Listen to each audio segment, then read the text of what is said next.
bonjour à toutes et à tous. Bienvenue pour la nouvelle saison des rencontres texto. C'est la 11e rentrée, c'est-à-dire que ça fait 10 ans qu'on a fait la première rencontre ici même avec une autrice en l'occurrence. Donc on est ravis cette fois encore d'accueillir une autrice qui vient nous présenter son dernier roman, en l'occurrence Le cœur et le chaos. Jennifer Murzo, bienvenue. Et vous avez vu qu'on a commencé à préparer des extraits d'une captation vidéo à vous présenter tout à l'heure. Il s'agit d'une lecture dansée qui a été mise en scène et même jouée, lue à haute voix la semaine dernière sur la scène de l'Étoile du Nord à Paris. Donc on vous montrera un petit extrait de ce spectacle en cours de route ou à la fin de l'entretien. Une petite mise en contexte. Ici, le public est constitué aujourd'hui pour la plupart par des étudiants de licence information communication qui suivent notamment un enseignement en atelier radio ou un enseignement en histoire culturelle qu'on consacre précisément cette année à l'histoire culturelle de la nature. Donc, il y a évidemment des échos avec le sujet du roman Le cœur et le chaos, j'y reviendrai. Et puis, il y a des représentants du service culturel, de la bibliothèque, du service communication notamment. Et je remercie chaleureusement toute l'équipe des rencontres qui contribue à cet accueil chaleureux, toujours renouvelé d'année en année, de semestre en semestre, de mois en mois. Et voilà, nous y sommes. Donc, je vais commencer par vous présenter. N'hésitez pas à me reprendre, Jennifer, si vous voulez compléter. Vous êtes journaliste et romancière et vous signez avec ce livre votre 5e livre, n'est-ce pas? Après plusieurs romans et un témoignage, on y reviendra tout à l'heure. Je sais qu'il y a des étudiants qui ont préparé des questions, notamment sur ce témoignage d'une expérience que vous avez faite de vie en pleine nature. Alors, Le cœur et le chaos pourrait être considéré comme une éco-fiction. C'est un courant romanesque qui est apparu dans les années 70, un peu la littérature des grands espaces. Mais ce livre-là, Le cœur et le chaos, se situe pourtant à Paris, et non pas en pleine nature. Paris devenue ville hostile, même si elle est assez proche de ce que nous connaissons aujourd'hui, de ce que nous avons commencé à connaître. C'est dystopique dans le sens où les problèmes écologiques sont devenus très importants et tout le monde les subit. Canicule, pluie diluvienne, pénurie d'essence. Les personnages sont vraiment confrontés à cette difficulté qui va peut-être avoir une influence sur ce qu'ils vivent. On en reparlera. Donc, dans ce contexte de menace, d'effondrement, les voix de 3 personnages se croisent, alternent plutôt de chapitre en chapitre. Celle d'Alice, qui est une jeune radiologue qui fuit sa vie de couple bourgeois en trompant son compagnon via une appli de rencontre adultère. Celle d'Aurélien, alias Trello, un jeune livreur désabusé qui, lui, a connu l'expérience collective, non seulement des rave parties, mais aussi de l'occupation des ZAD, zones à défendre, contre l'urbanisation galopante. Et enfin, la voix d'Iris, une vieille et très riche musicienne qui est en train de sombrer dans la sénilité et qui veut en finir parce qu'elle a connu une vie beaucoup plus faste et elle se rend compte au fur et à mesure de sa déchéance. Donc, comment ces 3 personnages qui n'ont rien à voir vont-ils se rencontrer? On va le découvrir au fil des chapitres. Ce roman est rédigé à la première personne. À chaque fois, vous l'avez compris, ça rencontre d'une voix singulière, dans des styles qui sont appropriés à chaque personnage, dans un présent de narration qui rend compte du moindre détail. Ça rend vraiment le récit très concret, très, très proche pour le lecteur. Et ça se prête à l'oralisation. Là, justement, moi, j'ai assisté à cette rencontre la semaine dernière, à ce spectacle la semaine dernière à l'Étoile du Nord, et on était vraiment happés par cette narration qui semblait se dérouler devant nos yeux. Alors, première question, est-ce que vous travaillez particulièrement cette dimension orale du texte quand vous écrivez? Alors, bonjour, je suis très contente d'être là et de vous rencontrer. Ça s'est imposé de par le choix que j'ai fait, effectivement, d'employer la première personne. puisqu'en fait, je voulais être au plus près de mes personnages, je voulais être dans ce qu'on appelle un flux de conscience, c'est-à-dire être dans leur tête, et donc connaître une grande proximité de ce qu'ils vivent, de la façon dont ils le ressentent, et puis des pensées que ça fait émerger chez eux. Mais donc du coup, ils sont en train de penser constamment, et donc moi je retranscris fidèlement ce qu'ils pensent, et quand on pense, on ne fait pas forcément les négations, on dit des gros mots, on a une espèce de spontanéité comme ça que j'ai en effet, à laquelle j'ai voulu rester fidèle. Donc ça donne 3 registres de langue différents, parce qu'Iris, à 92 ans, évidemment, ne s'exprime pas comme Aurélien, qui en a à peine 30, ni comme Alice. Donc ce que j'ai travaillé et fait au-delà de l'oralité, qui s'est imposée un peu naturellement, encore une fois, en raison du choix narratif que j'avais fait, parce que j'écris de manière assez spontanée. Donc ça, c'était pas tant l'objet d'une attention ou d'un travail particulier, c'était relativement naturel. En revanche, ce à quoi j'ai fait attention, c'est à marquer cette différence entre les personnages, pour que à chaque fois, parce qu'en plus je note pas le nom du personnage en début de chaque chapitre, même si j'imagine que le lecteur comprend que c'est une ronde et que je leur donne la parole alternativement, donc au bout d'un moment on comprend, mais j'avais besoin quand même que dès les premières lignes, ils sachent dans la tête de qui il était, et ça impliquait des choix de vocabulaire et de mode d'expression assez réfléchis. Alors justement, est-ce que, pour nous donner un petit exemple, vous seriez d'accord pour nous lire ce début de chapitre jusqu'à Révérence, par exemple? D'accord. Vous avez deviné. Alors, je ne dis pas qui c'est. Un son irrégulier, agaçant. Il prend forme. À chaque coup, il se matérialise. Une cuillère cogne contre les parois d'un bol. Mon sommeil résiste à ses assauts, finit par capituler. J'émerge doucement d'une sieste bien méritée. Des voix d'écran, j'ouvre un œil. Benjamin, sur son lit, mange des céréales en faisant défiler des vidéos sur son ordi. Il passe beaucoup de temps à faire ça, faire défiler des vidéos sur son ordi. Et le spectacle qu'elles offrent me plonge dans une consternation sans cesse renouvelée. Un jour, je me suis approchée. Des filles se filmaient au resto en train de trinquer. Elles ondulaient de la tête dans une vaine tentative de séduction. Enfin, vaine avec moi, Benjamin, dont je ne suis pas tout à fait certain qu'il se soit encore débarrassé de sa virginité, avait l'air conquis.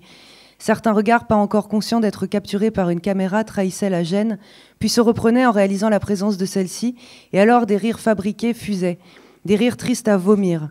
Puis une espèce de gif animé prenait la suite de la séquence, la répétition saccadée de vers qui s'entrechoquent. « C'est Boomerang », m'avait expliqué Benjamin, sans décoller les yeux de ce spectacle navrant. J'avais demandé des précisions, incapable de cerner l'intérêt de la chose.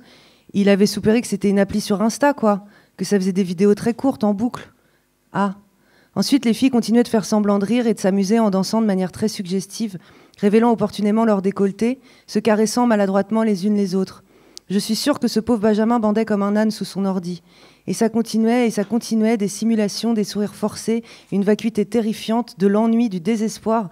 Pourquoi se montrer sous un jour aussi pathétique ? En fait, l'idée, c'était surtout de vous donner à entendre, merci beaucoup, de vous donner à entendre justement ce ton très oral et l'immersion dans les pensées du personnage, qui se fait des réflexions au fur et à mesure qu'il observe le manège de son ami, de son colocataire.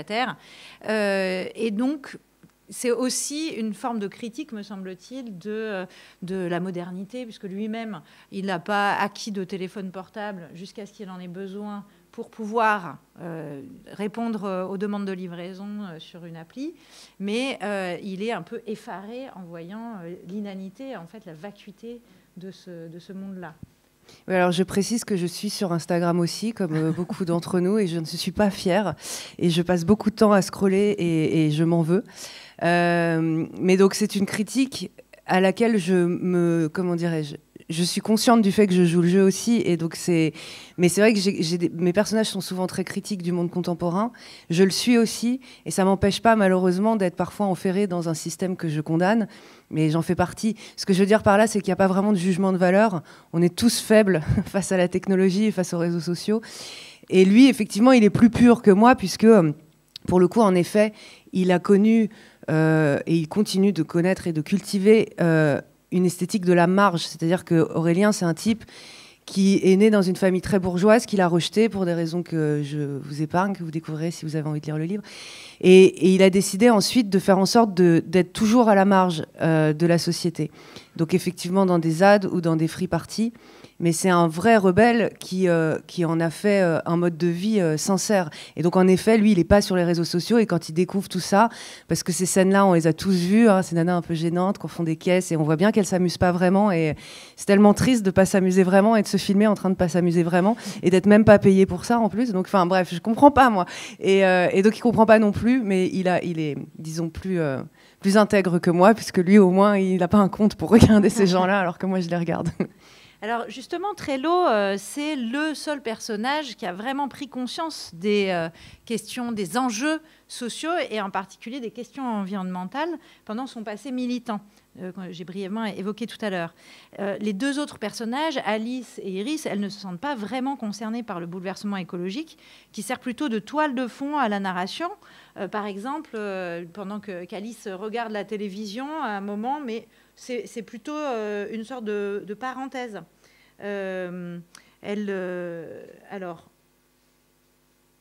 par exemple, j'allume la télévision pour faire diversion, une chaîne d'infos, les incendies au sud du pays ne se tassent pas, la pénurie de pétrole non plus. Alors les gens fuient à pied. Ils viennent vers nous, vers le nord, avec des sacs à dos et des chaussures de marche. Ils dorment dans des gymnases. Ils pleurent devant la caméra et la caméra en redemande. Certains ont perdu des proches. La caméra veut savoir. Hébétés, dévastés, ils témoignent. Ils fusionnent avec les hordes de migrants climatiques venus d'Espagne, du Portugal, de Tunisie ou du Maroc. J'éteins la télé. Donc, bon, à la fois, effectivement, on voit bien à ce moment-là qu'on est dans une dystopie parce que pour l'instant, cette situation menaçante n'est pas encore vraiment arrivée. Et en même temps, bon, Alice, elle allume, elle ferme la télévision et elle ne se sent pas concernée. Néanmoins, malgré cette distance qu'elle a face à la situation, est-ce que vous diriez que, comme ça a pu être le cas dans les romans réalistes, par exemple, au XIXe siècle, l'environnement va influencer ou alors refléter d'une certaine manière la psychologie des personnages, même s'ils ne sont pas eux-mêmes conscients? Oui, alors complètement. En fait, j'ai fait pas mal pour La vie dans les bois, qui est le récit que vous mentionniez tout à l'heure. Donc, il y a un livre qui n'est pas de la fiction, où je suis partie dans les bois sans rien, enfin avec un guide de survie, un monsieur qui devait m'enseigner les rudiments de la survie en milieu naturel. Pour écrire ce livre, je voulais que ce soit aussi matière à réflexion sur le rapport de l'humain et de l'environnement. Et donc, j'ai fait pas mal de recherches et j'ai découvert notamment une discipline qui s'appelle l'écopsychologie et qui consiste à étudier les relations de l'humain et de la nature et qui révèle en fait les névroses de l'être humain. Et il y a un penseur qui s'appelle Théodore Rosac qui disait qu'en fait l'environnement est comme un écran psychiatrique sur lequel l'humain déverse ses névroses et que la façon dont on traite l'environnement, qui est complètement délirante parce qu'on vit sur une planète sublime. Aujourd'hui, on n'a toujours pas trouvé d'exoplanète qui abritait une forme de vie aussi riche que la nôtre. On a une chance absolument inouïe. Et nous, qu'est-ce qu'on fait? On vomit partout et on est en train de scier la branche sur laquelle on est assis. Donc c'est hyper névrotique de faire ça, de saccager à ce point ce dont on dépend pour exister. Alors ça se fait aussi dans une forme de déni parce que beaucoup ont oublié, puisqu'on nous a tellement fait croire que le sens du progrès pour l'humanité c'était de se défaire de cet ancrage naturel, de vivre un peu hors sol. Pendant des siècles on a expliqué que le sens du progrès c'était ça, donc du coup on a oublié que non, on fait partie d'un tout et qu'à saccager ce tout c'est nous-mêmes qu'on tue. Mais donc effectivement cet effondrement que je décris dans le livre, il est en effet comme un miroir de la société contemporaine et du malaise absolu qu'on perçoit quand même de plus en plus un peu partout. Il y a un gros malaise, les gens vont pas très bien, il y a une crise de sens énorme, et puis les crises géopolitiques s'intensifient, les catastrophes climatiques sont de plus en plus spectaculaires. On peut maintenant quand même sentir de manière assez prégnante l'effondrement qui est imminent. Et donc, quand vous dites que c'est une dystopie, moi, je comprends qu'on puisse le percevoir comme ça, mais moi, je ne l'ai pas du tout écrit comme ça. Je me suis vraiment inspirée de notre époque et des caractéristiques que j'observais. Et ensuite, j'ai un tout petit peu poussé le curseur. J'ai un tout petit peu exagéré. Mais j'ai rien inventé. Et donc, ce que je décris là, les migrants climatiques, alors malheureusement, et il faut vraiment que je change, je n'ai pas la mémoire des nombres. Je ne suis pas matheuse, j'ai rejeté les maths il y a très longtemps. Et du coup, j'ai jamais les bonnes statistiques en tête. Mais j'ai lu une stat incroyable sur le nombre de migrants climatiques en 2020 ou en 2021. C'est des millions de personnes aujourd'hui. Alors, il se trouve que ça ne se passe pas sous nos latitudes, très peu, enfin, pas encore en France beaucoup. Mais des gens qui sont obligés de partir de chez eux définitivement parce que les eaux ont trop monté et que ça n'est plus habitable, parce que les incendies ont tout ravagé, etc. Aujourd'hui, c'est des millions de personnes. Donc, ça existe déjà. Là, j'ai fait en sorte de le placer en France pour que mon lecteur se dise ah, donc, ça fait vraiment chier si c'est en France quand même. Parce qu'évidemment, quand ça se passe plus loin, on se sent moins concerné. Mais tout est déjà là. Et donc, ce livre, je ne l'ai vraiment pas envisagé comme une dystopie, plus comme un roman réaliste, même si je comprends ce que vous voulez dire. Mais moi, par exemple, mon maître, et il y en a eu plein d'autres depuis, mais celui qui m'a formée en tant qu'aspirante écrivaine bien avant que je me mette à écrire, c'est Émile Zola, qui était un témoin de son temps exceptionnel et qui en plus avait une sensibilité, une humanité extraordinaire qui parlait de la grande histoire et de toutes les petites histoires qui se tissaient là-dedans de manière extraordinaire. Mais donc ce que je veux dire, c'est qu'il avait une approche très réaliste de la littérature et dont je me suis jamais départie, dans laquelle je me sens bien. Enfin, c'est comme ça que j'aime écrire. Et donc, pour moi, l'effort d'imagination que j'ai fait pour ce livre est finalement assez ténu, en tout cas pour le contexte. Pour moi, le contexte, il est déjà là. Et effectivement, elle est... Ça aussi, ça révèle un autre truc que j'ai observé. Est-ce que vous avez vu Don't Look Up sur Netflix ?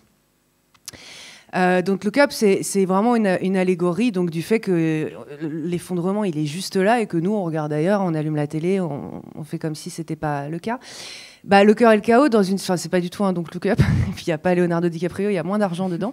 Mais c'est un peu cette idée-là, c'est-à-dire que les signes sont là, ils sont considérables, ils sont partout tout le temps, et nous on continue, comme si c'était pas là. Et donc, à l'exception d'Aurélien, qui est écœuré de cet état de fait, mais qui lui est très conscient et très vindicatif, Iris, pour des raisons qui sont inhérentes à son âge aussi, quand on a 90 ans, on est moins investi dans le monde que quand on en a 20, et c'est normal.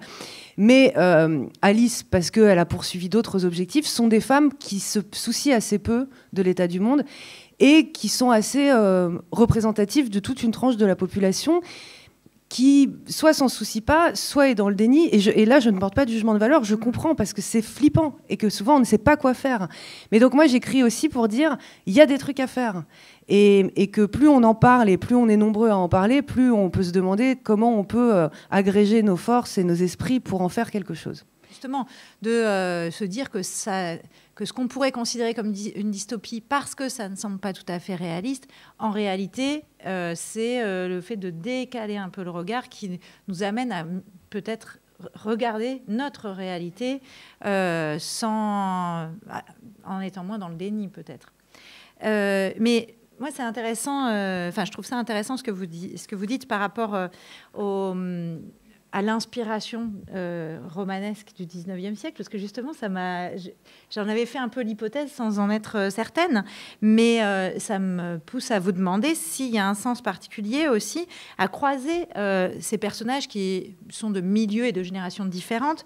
Est-ce que c'est un peu le contexte expérimental à la Zola pour aborder des questions de société et voir comment ces personnages évoluent, justement, parce qu'ils se croisent, mais il n'y avait pas forcément de raison qu'ils soient amenés à se croiser.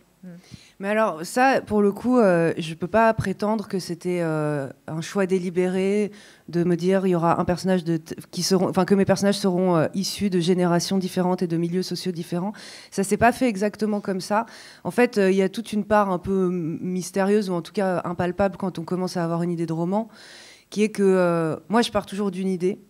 Et là, je voulais parler de la légèreté. Et finalement, j'ai complètement écrit un livre sur la pesanteur et sur la lourdeur. Mais bon, on ne fait pas toujours ce qu'on veut.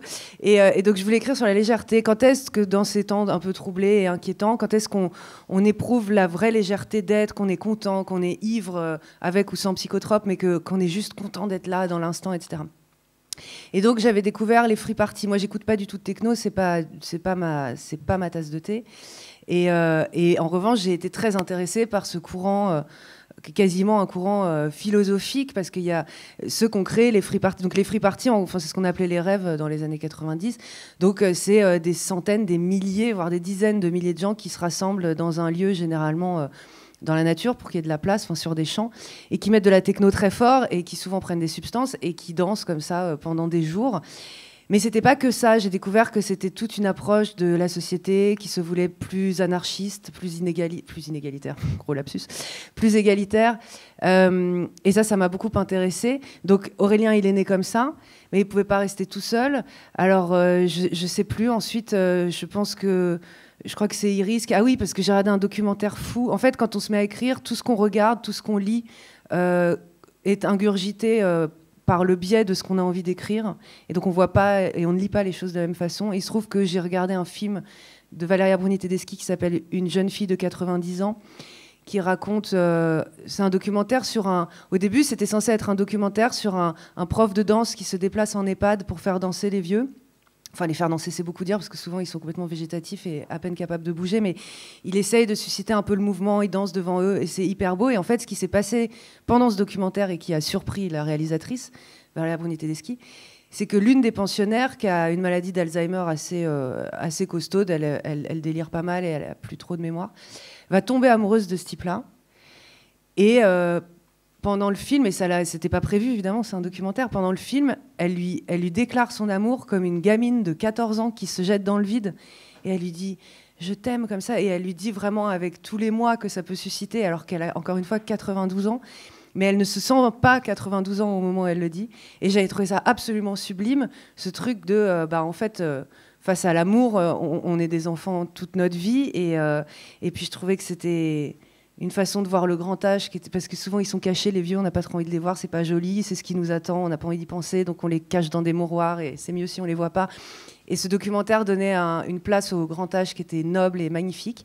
Bref, et donc le deuxième personnage est arrivé comme ça, et après Alice, vaguement nymphomane sur les bords, je sais pas comment elle est arrivée non plus, mais donc tout ça pour dire qu'ensuite ça a eu du sens de les travailler justement pour leur altérité, pour le fait qu'ils étaient très différents les uns des autres, mais ça n'était pas un point de départ d'écriture. C'est arrivé progressivement. D'accord, on l'a vu, c'est pas un roman à thèse que vous écrivez, même si la question écologique et la sensibilisation à cette question traverse le roman. Donc de fait, les personnages n'ont pas de rapport entre eux, et ça devient d'autant plus intéressant de voir à quel moment ils vont se croiser. Mais vous n'aviez pas quelque chose à prouver, c'est quelque chose qui est venu au fil de l'écriture. Oui, alors cela dit, je sais qu'il y a beaucoup d'écrivains qui disent, et je suis toujours assez, comment dirais-je, dubitative, mais c'est idiot parce que probablement c'est vrai ce qu'ils disent, mais il y a beaucoup d'écrivains qui disent « Ah mais moi quand je commence à écrire, mes personnages m'embarquent et c'est une espèce comme ça d'orgasme, d'inspiration et je suis pris dans le flot et tout ». Et moi à chaque fois je me dis « Mais moi c'est du boulot quoi ». Moi, c'est chiant, je suis là avec mon truc et je réfléchis et c'est beaucoup moins magique et mes personnages m'emmènent pas. C'est moi qui me... Enfin, parfois, évidemment, ça prend des directions qu'on n'avait pas vu venir et c'est super chouette. On est surpris, évidemment, mais je dirais pas que mes personnages me prennent par la main. Vous démontez le mythe de l'inspiration. Un peu, et je sais que tout le monde adore ça. Hein. Les gens en redemandent. Mais moi, à chaque fois, je casse le truc et à chaque fois, donc, ça les intéresse moins que dans les salons. Je sais que j'intéresse moins les gens que ceux qui disent « Oui, vraiment, j'ai été touchée par la grâce de Dieu » et tout ça. Mais bon, voilà, je le dis, c'est vachement de boulot. Et parfois, c'est ingrat et parfois, c'est dur. Mais bon. Bref, mais je crois les gens, je les crois, hein, peut-être c'est vrai. Mais moi, ça m'est jamais arrivé. Tout ça pour dire que ces personnages... Pas encore. Ouais, pas encore. Putain, je vais être touchée par la grâce un jour, ça va être génial, je trouve. Mais tout ça pour dire que ces personnages... j'ai complètement perdu le fil. Vous voyez, quand j'attaque mes pères, après à thèse, vous êtes quand même, vous n'aviez pas un message. Non, voilà, ce que je voulais dire, voilà, c'est que j'avais pas de message à délivrer, mais qu'ensuite, quand on a 3 personnages, et même si on en a qu'un seul, ça implique quand même un travail de scénario, de scénarisation de la chose qui est conséquent. Et donc, je n'ai pas été emmenée par mes personnages. Il a fallu créer leur histoire. Il a fallu qu'elle soit plausible parce que le côté, oh bah tiens. Quelle coïncidence, c'est lourd pour un lecteur. Si on n'y croit pas, ça casse complètement l'histoire. Donc il fallait que ce soit vraisemblable, la façon dont ils se croisent, dont ils se perdent aussi, parce qu'ils se perdent un peu, la façon dont ils s'attachent. Et donc tout ça, ça se travaille, en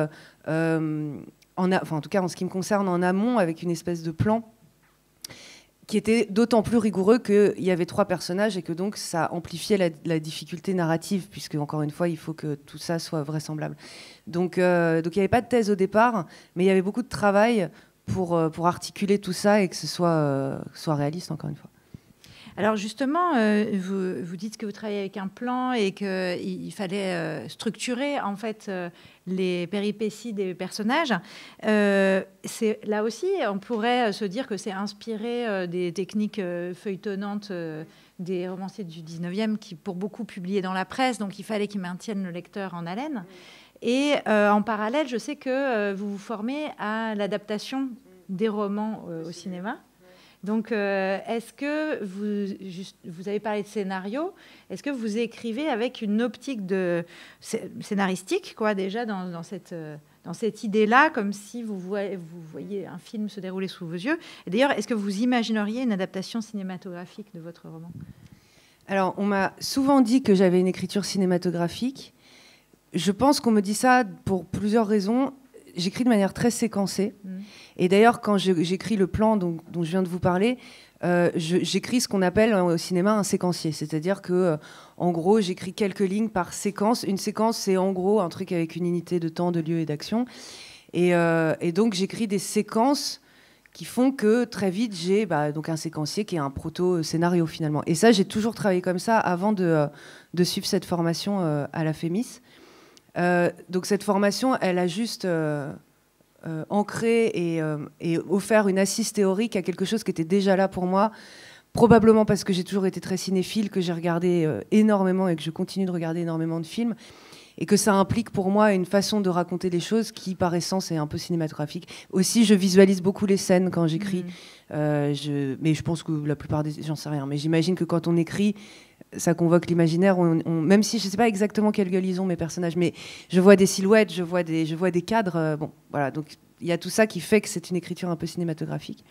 Et là, effectivement, depuis quelques mois, j'ai repris des études, entre guillemets, ce qui est une merveille, et je voudrais vous dire, mais si vous n'en êtes pas conscient, parce que je pense qu'à votre âge, j'en étais pas consciente, c'est tellement bien de faire des études, c'est tellement cool d'être là pour apprendre, et parce qu'après, quand on rentre dans la vie active, moi j'essaye d'apprendre tout au long de la vie, et donc je lis des trucs et je regarde des films, mais le fait d'avoir en face de soi quelqu'un qui est là pour transmettre un savoir, moi je m'en rendais pas compte, sauf à de rares exceptions où j'étais subjuguée par un prof, mais je me souviens que je bougonnais pas mal quand j'étais lycéenne. Moi, j'ai fait une fac de lettres et j'ai suivi des cours d'infocom et tout ça. Et il y avait quelques moments de grâce, mais souvent je me disais, bon, c'est quand même un... Enfin, c'était pas désagréable, mais je me disais pas, c'est fou. Et en fait, si, c'est fou de faire des études. C'est vraiment génial d'être là pour apprendre et pour absorber ce que quelqu'un a à vous donner. Je trouve ça hyper cool et j'espère vous en convaincre. Mais donc, du coup, je suis retournée effectivement sur les bancs de l'école, entre guillemets. Bon, c'est une formation professionnelle et à destination des écrivains. Mais en gros, on est 7 écrivains et c'est un atelier d'écriture, d'initiation à l'adaptation de romans. Et donc, on est tous venus avec un projet de roman à adapter. Et moi, je suis venue avec celui-ci. Donc oui, j'espère bien que ça va porter ses fruits. Je suis en train d'y travailler. C'est hyper intéressant parce que même si j'avais l'impression d'avoir une approche cinématographique de l'écriture, on se rend compte que la vraie écriture cinématographique, c'est pas du tout la même chose. Le cinéma, déjà, ça joue avec le temps. Ça joue avec l'attention du spectateur. Quand vous êtes lecteur, vous pouvez décider d'arrêter de lire à n'importe quel moment si vous vous ennuyez un peu ou si vous avez faim ou si vous avez un truc à faire. Quand vous êtes dans une salle de cinéma, et c'est une expérience malheureusement qui se perd de plus en plus parce que les gens désertent les salles au profit du snacking un peu sur les plateformes, etc. Mais en principe, on est un spectateur captif. Et donc, il ne faut pas s'emmerder. Et donc, le but du scénariste, c'est de faire en sorte que le spectateur ne s'emmerde pas. C'est pour ça qu'il y a des twists narratifs qui sont très réguliers et qui font qu'en gros, il se passe quelque chose de plus ou moins important, mais très régulièrement. Et c'est pour ça que c'est une écriture qui répond à des codes qu'on retrouve dans tous les films. Et ça, c'est assez fascinant. Parfois, par exemple, il y a une phrase qui m'a fait rigoler et que j'ai toujours en tête désormais à chaque fois que je regarde un film. C'est, si vous voulez, on peut toujours découper un film en 3 parties. Il y a le début qui dure à peu près 20 minutes. Je vous parle d'un film de 90 minutes, là. Il y en a qui sont plus longs, mais...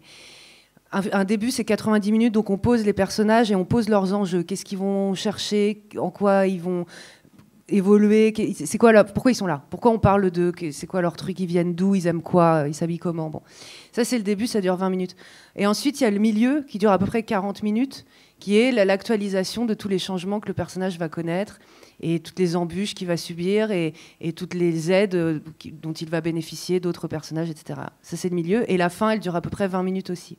Et ben, il y a un truc marrant, et vous regarderez, dans n'importe quelle fiction, quelle qu'elle soit, ça ne vaut pas pour la série c'est une autre dramaturgie, mais dans n'importe quel film, fin du milieu, donc ça veut dire on est à peu près à 60 minutes, fin du milieu, tout est perdu. Dans tous les films, à la fin du milieu, le personnage perd tout. Et il s'est dit c'est une cata, c'est foutu. Tous les films, quels qu'ils soient, les films d'auteur, les films à gros budget, les trucs Marvel et tout ça, peu importe, fin du milieu, tout est perdu. Et donc c'est très marrant de voir ce systématisme de l'écriture cinématographique et qui n'empêche pas plein de libertés et plein de genres différents et qui fait que c'est hyper intéressant et riche le cinéma. Mais il se trouve que c'est quand même un cadre d'écriture qui est beaucoup plus rigoureux et beaucoup plus codifié que l'écriture littéraire, qui, ma foi, est plus libre, quoi. En fait, on fait un peu ce qu'on veut. Même s'il s'agit là aussi de ne pas endormir notre lecteur, donc il faut qu'il se passe un peu des trucs. Mais pas selon la même rythmique, pas selon les mêmes... même schéma narratif. Ouais. C'est très différent en fait. Et donc j'apprends beaucoup de trucs. Et donc par exemple, je donne plus d'importance à certains personnages qui là étaient très secondaires. Là, ils deviennent vraiment soit des adjuvants, soit des opposants, comme on dit au cinéma. Donc c'est hyper intéressant parce que j'ai aussi appris un autre truc, c'est que adapter, c'est trahir. Quoi qu'on fasse, si on adapte une œuvre, on va forcément la trahir, soit en rajoutant des choses, soit en enlevant, mais on fait jamais des adaptations littérales. De toute façon, ça serait chiant. Et c'est là que c'est beau, c'est quand ça devient une autre œuvre indépendante et forte en soi. Et donc, du coup, je suis en train de trahir ce livre avec grand plaisir. Et alors, est-ce que vous avez un petit exemple d'un passage qui donne corps au livre et qui est complètement transformé dans votre adaptation? Ce livre-là, il commence avec Alice, qui a l'intention de se taper un serveur. Non, c'est pas un serveur. Non, elle est dans un resto, mais c'est pas un serveur. Elle est avec un type qu'elle a rencontré dans un bar et elle n'a pas d'autre intention que de coucher avec lui. Et le livre commence avec ça, avec cette ambition de cette femme qui connaît à peine ce type, qui s'en fout, mais qui a juste très besoin et très envie de coucher avec ce type. Et donc au début, quand j'ai commencé mon adaptation, c'était ma scène d'ouverture aussi. Ça commençait comme ça. Et ma prof, on a eu des entretiens individuels avec elle, m'a dit, mais le problème, c'est que ton Alice, quand on la prend, quand on la découvre, elle est déjà dans tout ce qu'elle va être ensuite. C'est-à-dire, elle est déjà dans cette quête charnelle qui va s'avérer un peu très décevante, mais elle est déjà dans ces préoccupations-là. Alors qu'au cinéma, quand on prend un personnage, il faut que son état du début ne soit pas celui du milieu, qui ne soit pas non plus celui de la fin.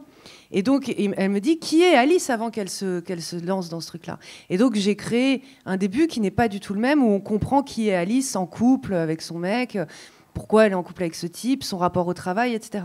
Donc voilà, par exemple, le début n'est pas le même. Et par exemple, aussi pour Aurélien, pour la même raison, il fallait comprendre qui il était au début et comment il se retrouvait livreur Deliveroo dépressif. En fait, le début, c'est une scène qui n'existe pas dans le livre, d'expulsion de la ZAD, où les flics arrivent en masse et c'est la foire à neuneux et c'est des cocktails Molotov c'est un truc un peu violent. Mais donc voilà, ma scène d'ouverture, c'est plus du tout la même chose parce qu'il fallait qu'on connaisse mes personnages avant qu'ils vivent tous les bouleversements qu'ils vivent ensuite. C'est un exemple. Est-ce qu'on peut lire la scène d'ouverture pour donner à entendre ce que ça donne? Je m'arrête quand je veux? Oui. Je vais lire 2 phrases. Je n'écoute pas ce qu'il me dit. Voilà. Et donc là, je crois vraiment qu'on a... Je n'écoute pas ce qu'il me dit. Je le dévore. Ses yeux verts, son nez droit, sa bouche. Je suis une prédatrice. C'est l'alcool, ça. Parce que sobre, je me pose là, indifférente généralement dans mon tunnel. Je suis sûre qu'il est trop tôt pour être ivre. Je vole mon ivresse.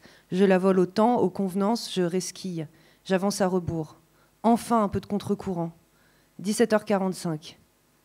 C'est délicieux. J'approuve. Avec de subtils mouvements du menton, j'approuve, je ponctue sa logorée. Mais je ne parviens pas à l'écouter. Je ne veux pas de ses mots, je veux son corps et son désir. Oui, son désir surtout, qu'elle m'emporte, cette envie que j'inspire. Disparaître sous ses caresses ou renaître, je ne sais pas. Je veux sentir, être au monde tout à fait. La vache, je suis saoule. Je m'arrête là. D'accord. Après, il y a une grosse scène de sexe. Vous pourrez la lire. Donc voilà, suspense. Alors, tout à l'heure, vous parliez de l'effondrement qui menace. Et vraiment, là, on n'est pas dans la fiction, mais vous faites vraiment allusion au contexte dans lequel on vit aujourd'hui. Et pourtant, sans dévoiler la fin, tout espoir n'est pas perdu dans ce livre. C'est-à-dire, les personnages, oui, vivent des choses difficiles, ils sont vraiment en proie à des histoires de vie qui peuvent être douloureuses, mais il reste de l'espoir. Donc, finalement, on s'éloigne quand même du fatalisme de la collapsologie. Et ça reste quand même, on n'a pas évoqué ce terme d'éco-fiction, donc si peut-être qu'on pourra en parler également après. Mais déjà, non, bien sûr. D'abord, parce que je trouve que l'état des lieux n'est pas glorieux. On vit dans un monde qui est très inquiétant à plein d'égards. Vous êtes d'accord ou pas? Vous trouvez qu'il est un peu inquiétant? Non, ça va? Non, si, vous êtes un peu inquiet. Bon. On vit dans un monde qui est inquiétant à plein d'égards, surtout quand on a votre âge et qu'on a toute la vie à vivre et qu'on se demande comment on va la vivre et dans quelles conditions. Donc c'est flippant. Bon, ça c'est une chose. Et donc je ne fais pas l'économie de comment dirais-je, de ce constat, parce qu'il me semble salutaire de le faire. Mais juste faire ce constat, c'est stérile. Moi, j'ai pas envie de raconter à quel point c'est la merde à mes patients, j'allais dire, à mes lecteurs. N'importe quoi, je suis très en forme ce matin. À mes lecteurs, parce que ça n'a aucun intérêt de dire c'est vraiment une cata et puis tout fout le camp et puis on va tous crever. Non, en plus, moi, je me suis reproduite, j'ai fait un enfant, j'ai pas du tout envie que mon approche de l'existence ce soit ça. C'est dommage, c'était bien d'être en vie, mais enfin, c'est foutu. Bien sûr que non, c'est pas foutu. Et je considère qu'on est à la croisée des chemins. Et donc, je fais un constat qui est ce qu'il est parce que encore une fois, je m'inspire de la réalité. Mais je pense aussi que c'est très excitant d'être en vie aujourd'hui, puisque justement, nous sommes à un carrefour. Et que c'est aux générations qui sont en vie sur Terre aujourd'hui de décider de la direction qu'on prend et de quel carrefour on construit et de quel infléchissement on donne à l'existence et à la trajectoire de l'humanité, hein, pour parler de manière un peu pompeuse, mais c'est vrai. Et donc moi, j'écris toujours pour faire ce constat, en parler, mais esquisser des voies de réflexion qui soient alternatives et qui permettent de sortir d'une espèce de catatonie où on est paralysé et on ne sait pas quoi faire de tout ça. Donc oui, j'espère, et je suis contente parce que j'ai l'impression que les gens l'ont plus perçu que dans mes précédents livres, parce que souvent ils me disent « Oh là là, mais qu'est-ce que c'est sombre et tout » et bon, à chaque fois je me dis « non, enfin c'est pas plus sombre que ce qu'on vit ». Donc je suis toujours très étonnée que les gens trouvent ça très sombre, parce que j'ai envie de dire « mais non, c'est normal, enfin c'est la vie ». Et là, ils ont perçu, peut-être plus que dans les précédents, cette fameuse lumière que je voulais insuffler.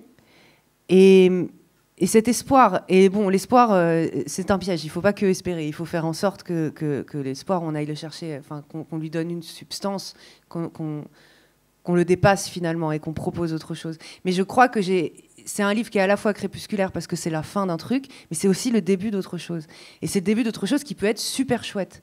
Moi, je crois que si on renonce, par exemple, à la société de consommation, qui est en train de nous bouffer la planète qui nous fait vivre et nos cerveaux, ça ira beaucoup mieux après. C'est-à-dire que non seulement on va survivre parce qu'on aura une gestion des ressources qui sera plus saine, mais en plus, on sera délesté, libéré de ce truc qui nous bouffe le cerveau et qui rend personne heureux. C'est prouvé. Ça ne rend pas heureux. La société de consommation, c'est un truc basé sur des pulsions d'addiction. Mais ça n'a jamais rendu heureux d'être addict. Donc, bref, bon, c'est une idée parmi beaucoup d'autres. Et dire renoncer à cette consommation, j'ai conscience qu'on a tout dit et rien dit en disant ça. C'est un sujet beaucoup plus vaste et complexe. Mais j'esquisse ces trucs-là dans les livres. Et l'éco-fiction, pour revenir sur ce terme, en fait, l'éco-fiction, ça désigne une littérature qui parle de l'humain en tant que faisant partie d'un tout, qui est donc un tout naturel, entre guillemets. Et on a trop opposé la civilisation et la nature. L'éco-fiction, elle vise à remettre l'humain à sa place dans cette fameuse nature dont il a essayé de s'affranchir, mais c'est un affranchissement qui est vain, puisque de toute façon, on en fait partie. Et donc, c'est pour ça que ce livre, bien qu'il n'y ait pas de... Même il n'y en a aucune. Ah si, il y a un moment, ils vont en Bretagne, mais c'est un livre qui est très citadin, très urbain, qui se passe au milieu des immeubles et des voitures. Et néanmoins, c'est un livre qui peut être qualifié d'éco-fiction parce que, justement, il pose la question de l'humain sur cette planète, en gros. C'est ça l'éco-fiction. C'est juste questionner la place de l'humain dans un monde beaucoup plus vaste et complexe que juste son petit monde, son petit environnement direct bétonné. Donc voilà pourquoi c'est de l'éco-fiction. D'accord, mais les enjeux existentiels, finalement, c'est aussi plus largement un des enjeux de la littérature. C'est-à-dire que les personnages qui cherchent un sens à leur vie, et effectivement, on n'a pas développé ce qui concerne le personnage d'Iris, mais c'est à la fois, elle subit en fait des effets de la nature, puisque c'est les effets de l'âge, et quelle est sa marge de manœuvre dans cette situation aussi. Donc ça, vous le situeriez aussi dans le registre de l'écofiction. Je sais pas. Ah non, pas vraiment. Je l'aurais pas perçu comme ça. Non, moi, je cantonne l'aspect éco-fictionnel plus à l'effondrement, en fait, au fait que j'ai décidé de parler d'effondrement et donc des conséquences des actions de l'humanité sur le monde. Ça, c'est de l'éco-fiction. Mais le fait qu'Iris, cherche à se libérer de sa condition et tout, je le situerai pas dans l'éco-fiction, non. D'accord. C'est quand même un enjeu de société. Ça fait écho au débat actuel sur la fin de vie. La fin de vie. Ouais. Oui, bien sûr. Non, mais c'est un sujet qui était très important pour moi dans le livre et que j'ai pas survolé, hein, qui est fondamental. Mais en fait, l'éco-fiction, pour moi, c'est juste un tissu quoi, qui enrobe le tout. Mais je dirais pas que toutes les problématiques des personnages y sont pour autant rattachées. Mais peut-être vous avez raison, mais c'est vrai que dans l'écofiction, il y a quand même la question de l'écologie, de la gestion du vivant. Enfin, remarquez, c'est de la gestion du vivant, puisque Iris, elle veut être morte, donc elle veut gérer sa propre vie, hein, donc c'est de la gestion du vivant. Mais on s'écarte quand même un peu de la définition du terme. Ouais. Du genre. Pour passer à une autre dimension de votre œuvre, donc on a parlé de l'adaptation au cinéma et comme on l'a dit en début de rencontre, vous avez fait l'expérience aussi de la scène la semaine dernière. Donc est-ce que vous pouvez nous dire quelques mots de cette expérience et puis choisir un extrait à montrer à notre public pour finir en beauté avant de donner la parole aux spectateurs pour des questions. Oui, alors, en fait, j'étais résidente dans un théâtre. Ça veut dire qu'il y a un théâtre, donc l'Étoile du Nord, dans le 18e, qui m'a soutenue en me permettant de... Enfin, ils ont organisé des tables rondes autour de mes livres. J'ai animé des ateliers d'écriture avec leur public, des trucs comme ça, et c'était super. Et pour clôturer cette résidence, ils m'ont proposé de faire quelque chose, soit avec l'un de leurs metteurs en scène ou metteuses en scène qui était en résidence aussi, soit avec un ou une chorégraphe. Et moi, je connais mal la danse. Mais j'aime beaucoup le théâtre aussi, mais j'avais l'impression que la danse, c'était encore plus exotique pour moi.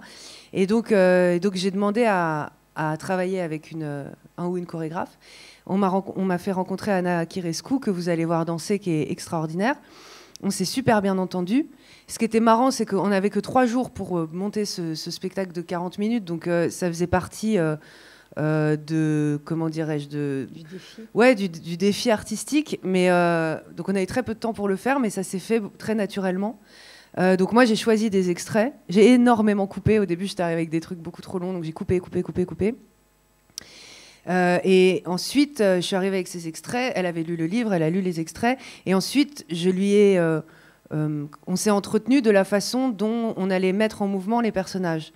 Donc j'ai donné des pistes de la façon dont je les envisageais, leur psychologie, leur rapport au monde, leur rapport au corps, parce que c'est un livre qui parle aussi beaucoup du corps vieillissant, du corps qui pédale comme un fou dans le cas d'Aurélien, du corps qui cherche à exulter dans le cas d'Alice. Bon. Donc du coup, la danse... Du corps qui danse d'ailleurs. Qui danse, ouais, il y a une scène importante que j'ai reprise, qu'on a reprise d'ailleurs du coup dans le spectacle. Il y a une scène de danse très importante où Aurélien et Alice se rencontrent sur une piste de danse. Et donc ça se prêtait particulièrement en fait à une appropriation par la danse de ces personnages littéraires. Et donc Anna, elle a été hyper réceptive. Elle a fait que des propositions que je trouvais incroyablement adéquates et intelligentes et belles. Elle est très gracieuse, et c'est une super danseuse techniquement et tout ça. Elle est dingue. Ce qui est marrant, c'est que là, la captation que vous allez voir, moi, je l'ai pas encore vue, et du coup, ce spectacle, je ne l'ai pas encore vu puisque moi, je l'ai vécu, puisque je lisais. Donc, il y a plein de trucs qu'elle fait que j'ai pas vu. Enfin, je les ai vus en répétition, mais donc je vais un peu découvrir en même temps que vous. Mais elle était géniale et c'était super. Et j'ai eu un trac comme jamais de ma vie et c'était horrible. Et je me suis vraiment demandé pourquoi je m'étais lancée là-dedans avant. J'avais l'impression que c'était une énorme bêtise et que j'aurais pas dû. Et en fait, c'était super parce que les gens ont vraiment beaucoup aimé, manifestement. Et donc, j'ai découvert ça à la force du spectacle vivant. Parce que quand on écrit des livres, dans le meilleur des cas, les gens vous envoient un mail en disant « Ah, j'ai beaucoup aimé ». Mais là, il y a des gens qui, en direct, vous disent... enfin, ils le manifestent en tapant des mains. Et c'est bête, mais ça rend tellement heureux. L'émotion est partagée. Ah ouais, moi ça m'a bouleversée, c'était trop bien. Donc j'ai développé une nouvelle addiction, du coup j'ai décidé de refaire de la scène parce que c'est trop bien, c'est vraiment très agréable. Donc on va essayer de récidiver avec Anna parce qu'on a beaucoup aimé travailler ensemble, donc on va essayer de faire en sorte que ce spectacle existe ailleurs. Voilà. Ah ben, c'est une bonne nouvelle. Alors, effectivement, ce qui est très intéressant, c'est, on parlait de la dimension orale de votre écriture tout à l'heure, donc ça se prête particulièrement à cette lecture-là. Et non seulement il y a de la danse, mais il y a aussi de la musique. Donc c'est comme si les personnages prenaient corps, et bien qu'il y ait une seule danseuse pour les incarner tous les trois, ça ouvre de nouvelles dimensions à l'imaginaire du spectateur.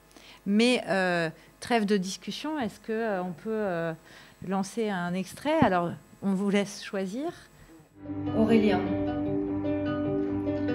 Alice embrasse du regard l'océan de toit qui s'étend tout autour de nous. En bas, la rue ne dit rien. Arrosant nos bavardages de rosé pas frais, nous, on parle comme s'il y avait longtemps qu'on devait le faire. Alice sent le gros éboulement proche, elle aussi. Elle est incarcérée dans sa vie, son quotidien et ses conditionnements, mais elle a une intuition. Ses antennes fonctionnent encore. Pourtant, comme tant d'autres qui refusent de voir, elle travaille tout le temps, a peu d'espace pour réfléchir, trouve les pauses coupables. Elle ne triche pas, m'avoue son absence d'engagement pour quoi que ce soit, son ignorance en matière de politique, mais elle a perçu le déclin, pressant la fin, et ne sait pas quoi faire. Elle m'avoue se poser la question pour la première fois. Je suis ivre et défoncée. J'aimerais l'être plus encore. L'ivresse appelle toujours chez moi la démesure. Alice me donne envie de retenter un truc, d'aller chercher la liberté avec les dents, quelque part, avec elle, avec d'autres. Je suis obligée de fermer un œil parce que je la vois en 2 exemplaires, mais je réalise que je n'ai pas fait le deuil de la vie, du vivant, de la beauté et de l'amour. Elle n'a pas l'air de me prendre pour un fou. Ses iris immenses sont braqués sur moi. Et je ne demande pas mieux que de m'y noyer ou d'y vivre.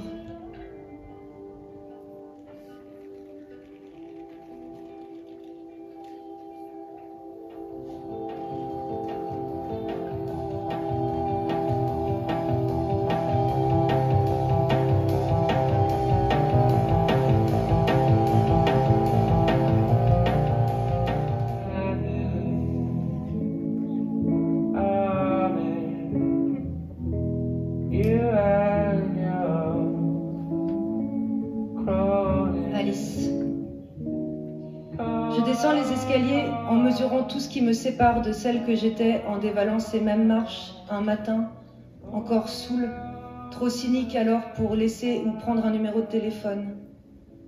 Je tire la lourde porte cochère. Je ne sais pas où aller.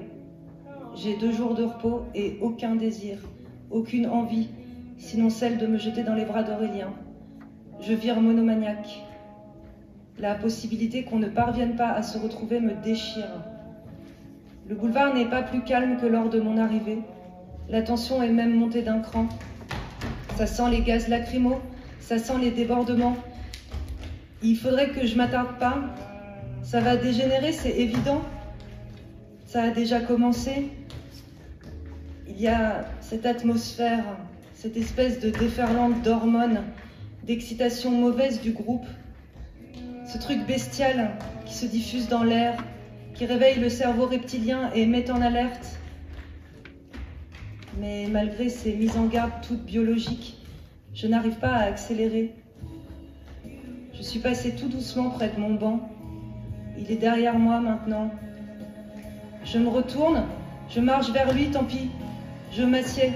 C'est complètement con. Des foyers de bestialité s'allument un peu partout sur le boulevard. Ça pille encore ce qui reste.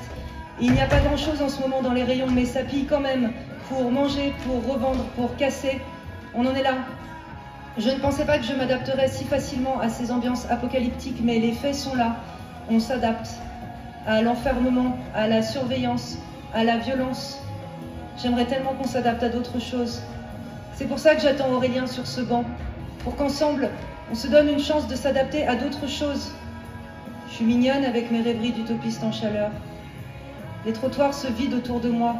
Ne restent que ceux qui veulent en découdre de l'autre côté de la chaussée. Des vitres sont brisées. Des corps sont secoués dans le Carrefour Market.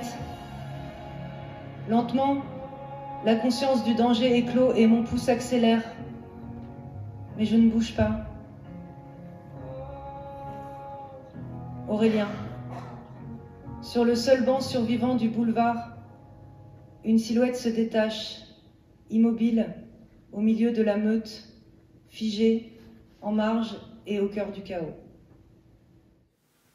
Et ça se termine au cœur du chaos. Vous voyez la résonance avec le titre, le cœur et le chaos. Est-ce que vous avez des questions ? Donc, je suis Jean-François et je suis en 3e année de licence en lettres modernes. Donc, vos propos sur la reprise d'études, je les approuve totalement, j'en suis l'exemple. Moi, j'ai beaucoup aimé votre roman. J'avais une question concernant l'euthanasie. Elle est décrite avec beaucoup de... beaucoup d'intimité. Et la question sur l'écologie est très présente et je voulais savoir, excusez-moi si c'est personnel comme question, mais est-ce que ça vous a touché ? Est-ce que c'est un sujet qui vous a touché personnellement pour que ce soit décrit avec autant d'intimité et pas beaucoup plus représenté ? Je n'ai jamais vécu de scène telle que celle que j'ai écrite, évidemment. Pour vous donner les coulisses de ce à quoi je me suis rattachée pour l'imaginer, j'avoue que je me suis un peu inspirée d'un film que j'aime beaucoup qui s'appelle Les Invasions barbares de Denis Arcand, un film québécois, où il y a une scène d'euthanasie. Alors l'homme est beaucoup moins âgé qu'Iris, il a une 60aine d'années, mais il a un cancer incurable et il souffre beaucoup. Et donc il réunit autour de lui ses amis pour mourir avec eux, et c'est une scène que je trouve sublime. Et en revanche, oui, il y avait une résonance intime, alors encore une fois, pas sur le fait de passer à l'action, de d'ôter la vie à quelqu'un qui l'a demandé, mais moi j'ai assisté à la déchéance de ma grand-mère maternelle qui avait la maladie d'Alzheimer, et j'ai trouvé que c'était très très long. Et j'ai trouvé que ça n'avait pas beaucoup de sens, parce qu'en plus c'était une femme qui n'a rien à voir avec... elle n'était pas ni aussi riche, ni aussi artiste, enfin Iris, c'est une ancienne pianiste concertiste, tout ça. Il y avait une espèce de gloire. Ma grand-mère, c'était pas ça, c'était pas la question, mais c'était une des premières femmes à avoir conduit, une des premières femmes à avoir divorcé. C'était une femme qui avait été libre, quoi, et qui avait mené sa vie comme ça. Et donc de la voir finir sa vie complètement dépossédée d'elle-même, et à la fois et à la fin complètement dépendante des autres.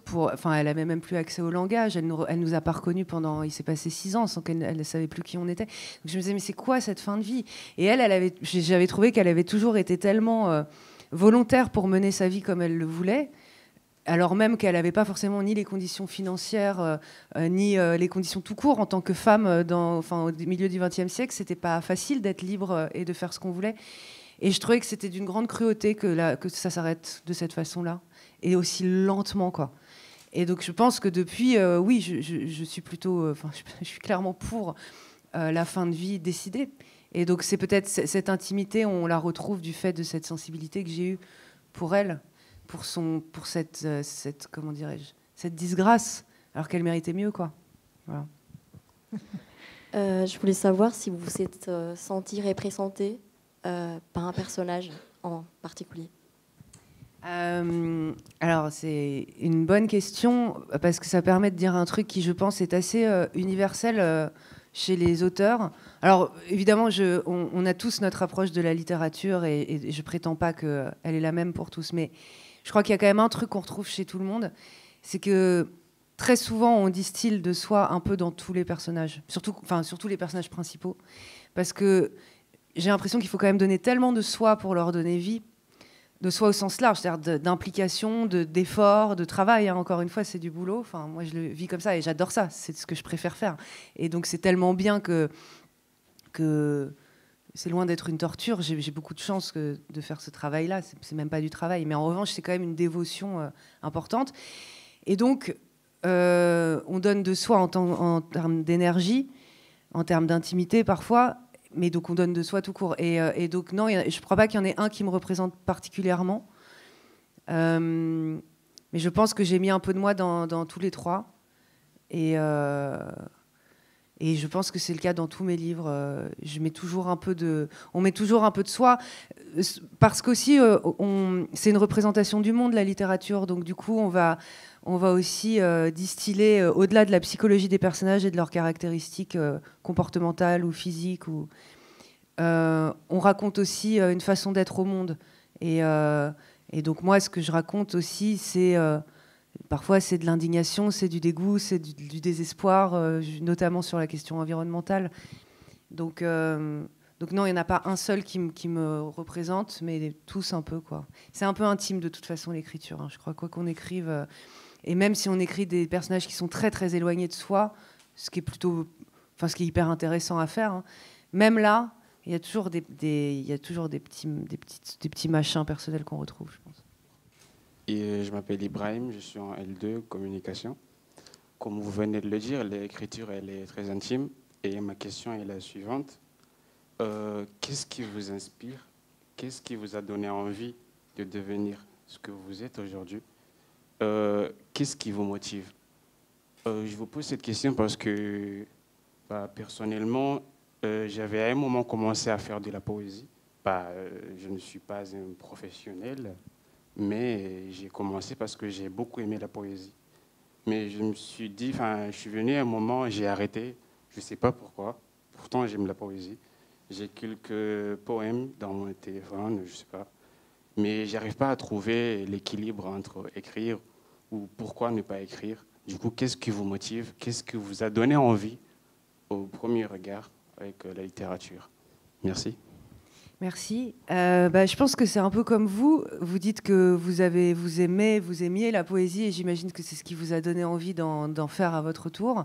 Et moi, ce qui m'a donné envie d'écrire, c'est l'amour que j'avais pour les livres, et c'est le fait qu'ils m'aidaient à vivre. Parce que dans les livres, on trouve beaucoup de réponses. Souvent, on se sent moins seul face à tout un tas de doutes existentiels. C'est très réconfortant, la littérature et l'art en général, la fiction, le fait de voir vivre des gens autrement, d'autres choses, ou bien justement des choses similaires. Bon, c'était un tel réconfort pour moi qu'au bout d'un moment, j'ai eu envie d'essayer. Mais c'est là que ça se corse. Moi, j'ai mis assez longtemps je sais, il y a plein de gens qui ont commencé à écrire très tôt, qui écrivaient des journaux intimes, ceci, cela, ou... Moi, je me sentais pas capable, j'avais pas l'impression d'avoir grand-chose à dire. Donc, il a fallu... c'est pas hyper tard, mais j'avais 25 ans quand je me suis mise à envisager la chose. Et ça m'a pris comme ça. Je me suis dit, mais en fait, j'ai envie de voir ce que ça donne, j'ai envie d'écrire à mon tour, j'ai envie de raconter un truc. Et là, je disais que c'est là que ça se corse, parce que ce que vous expérimentez, c'est hyper normal. Et c'est le principal obstacle à dépasser. C'est-à-dire le découragement et le à quoi bon finalement? Est-ce que vraiment ce que je dis a de la valeur? Est-ce que vraiment ça mérite d'être lu? Et puis qui je suis finalement pour prendre la plume et pour m'exprimer? Et puis tout a déjà été dit. Toutes ces questions-là, je pense que n'importe qui, à part les gens les plus mégalos, foufous, mais n'importe qui se laissait poser au moment où ils ont envisagé d'écrire. Et ce sont des questions extrêmement intimidantes et décourageantes. Et c'est pour ça qu'on arrête. Et moi aussi j'ai arrêté. Le premier livre que j'ai écrit, je l'ai abandonné plein de fois. J'écrivais et puis après je le mettais dans un tiroir et pendant 2-3 mois j'y touchais plus, au point parfois de me dire non mais de toute façon j'y arriverai pas. Et puis en plus un roman c'est très long, on se dit est-ce qu'on va arriver au bout quoi.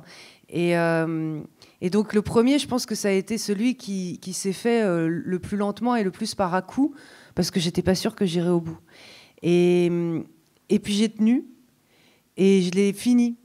Et une fois que je l'ai fini, je me suis dit ah ben tiens, je l'ai fini. Donc ça veut dire que c'est possible. Et donc ça a rendu les autres possibles. Et parce qu'une fois qu'on l'a fait une fois, on se dit que pourquoi pas. Enfin, on l'a déjà fait, quoi. C'est faisable. Donc ensuite, on recommence. Et ce qui me motive, c'est le fait que j'aime ça, même si, comme je le disais, c'est du boulot et j'ai pas l'impression d'être en transe quand j'écris, c'est du boulot. Mais j'adore ça. Et ce qui me motive, c'est d'essayer de dire des choses sur le monde. Ça me motive et ça m'apaise. C'est-à-dire que j'ai l'impression de moins subir et l'existence et l'état du monde quand je raconte des trucs dessus, quand j'essaye de porter une voix. Et quand parfois, parce que moi je ne suis pas une autrice hyper populaire qui vend énormément de livres, mais les quelques retours suffisent parfois à donner envie de continuer, parce qu'on se dit qu'on touche un peu des gens, comme soi-même on a été touché. Donc c'est ça qui me motive, c'est de continuer. Mais ce que je voudrais vous dire, c'est que ce découragement que vous vivez, c'est pas le symptôme qu'il ne faut pas continuer. C'est juste normal. C'est quelque chose que tous les aspirants écrivains, que tous ceux qui commencent à faire ça ressentent. Et c'est le principal démon, en fait. C'est celui qu'il va falloir combattre. Et c'est pas compliqué. Enfin, si, c'est compliqué. Mais pour le combattre, il faut juste prendre un papier, un crayon ou votre portable, si vous écrivez, vous disiez sur votre portable, et juste faire, continuer, faire. Même quand c'est pas bon, parce que par moments c'est pas très bon et on se déçoit, et ben on continue, on reformule, et puis on en écrit d'autres, et puis au bout d'un moment ça existe, quoi. Donc ce que vous vivez, c'est très normal, et c'est pas inquiétant, et je vous encourage du coup à continuer, d'autant que la poésie ça se perd, et c'est extrêmement dommage, parce que c'est magnifique, et donc il faut des jeunes voix pour la porter, donc je ne peux pas vous dire mieux que de continuer. Je vous souhaite vraiment de réussir à le faire. Je propose que ce soit le mot de la fin, qu'on finisse sur cet encouragement, sur cette note d'encouragement, que ça fasse naître des nouvelles vocations. Et je vous demande de remercier aussi, en applaudissant bien fort, Jennifer Murzo. Merci beaucoup.